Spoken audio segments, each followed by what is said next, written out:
Toupargel, depuis 70 ans à votre service pour vous livrer le meilleur du surgelé.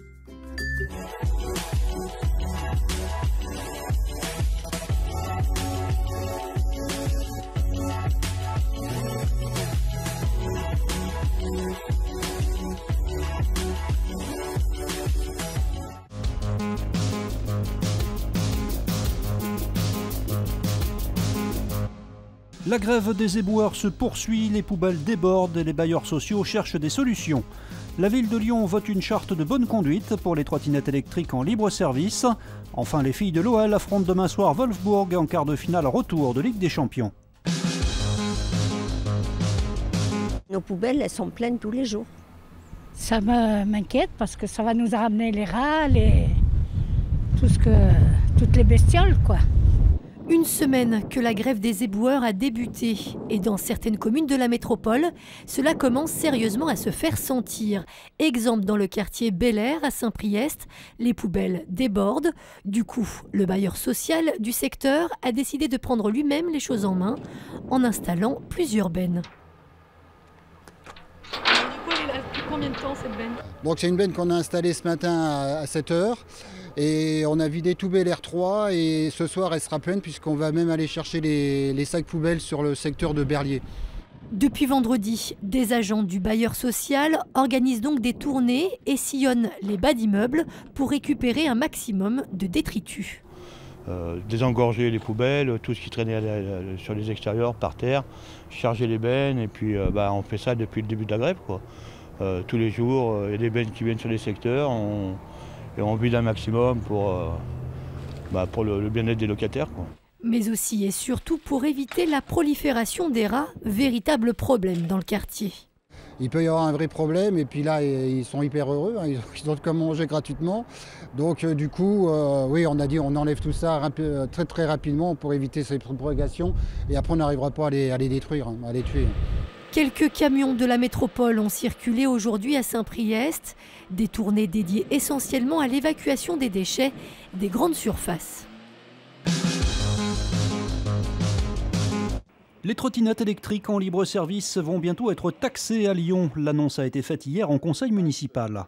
J'ai annoncé aux opérateurs que nous préparions une taxation visant l'occupation commerciale du domaine public, ce d'autant qu'il y a déjà des voitures en free floating qui bénéficient, entre guillemets, d'une taxation. Un arrêté va par ailleurs interdire le stationnement des trottinettes sur les trottoirs. Notre proposition est que l'on réserve sur la voirie des espaces dédiés au stationnement de ces trottinettes. Nous attendons des opérateurs une amélioration de la solidité de ces trottinettes et donc une durabilité beaucoup plus grande. On dit qu'elles seraient aujourd'hui jetées au bout de 30 jours. La question des amendes pour les utilisateurs au comportement dangereux est également posée. Il faut interdire aux trottinettes de rouler sur les trottoirs sous peine d'amende assez lourde pour décourager cet usage et nous proposons 135 € comme pour les voitures. Il faut interdire de monter à plusieurs sur une trottinette, sous peine d'une amende assez lourde aussi pour décourager cet usage. Certains élus ont rappelé tout de même l'intérêt de ces nouveaux services. Je crois qu'il faut être conscient qu'il s'agit d'un phénomène social marquant, dont l'essor va se poursuivre car il répond à un besoin et une envie de déplacement urbain, avec notamment l'efficacité dans le déplacement de point à point. Mais à part quelques nuances, la plupart des élus sont aujourd'hui inquiets des dérives dans l'utilisation des trottinettes. Une charte de bonne conduite a donc été votée hier, en attendant les précisions qu'apportera la loi LOM sur l'orientation des mobilités.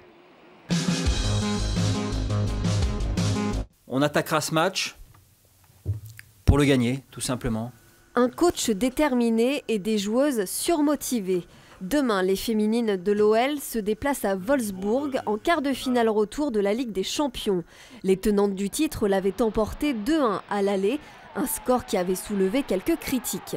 On te dit, pas terrible quand même. C'est un peu ça. Je suis désolé, mais tu gagnes 2-1 chez toi, tu fais une très très bonne première mi-temps. J'ai l'impression aussi que si on ne gagne pas 4-0, on ne fait pas un bon match, quoi. Dès qu'on prend un but, dès on fait une mauvaise, entre guillemets, mauvaise période, où on est un peu dominé et c'est pas normal. On sait ce qui n'a pas été et mercredi, il faudra corriger tout ça. Ne pas commettre les mêmes erreurs, ce sera donc le mot d'ordre demain en terre allemande et pas question de jouer la passivité. Nous, on n'est pas une équipe à garder un résultat, à garder un score, à attendre que ça arrive. Voilà, je pense qu'on va tout faire pour aller marquer là-bas et bien sûr qu'on va tout faire pour se qualifier. Voilà. Dans l'histoire aujourd'hui du foot, pour moi, extérieur-domicile, ça ne change pas grand-chose. Donc on sera à l'extérieur, mais on fera tout pour se qualifier, comme j'ai dit. Une victoire demain permettrait donc la qualification pour le dernier carré de la plus prestigieuse des compétitions européennes. Coup d'envoi à 18h15.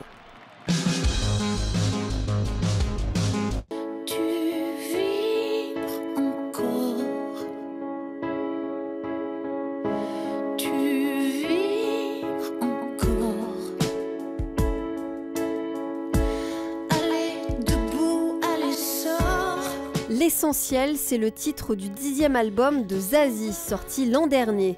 Un opus comptant 12 titres, des chansons acoustiques en passant par des airs rock ou électro.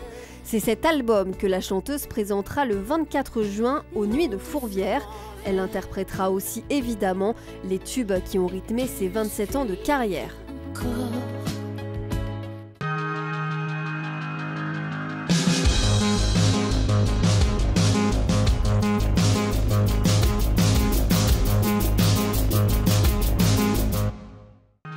L'info continue sur TLM.tv, les réseaux sociaux et le fil info.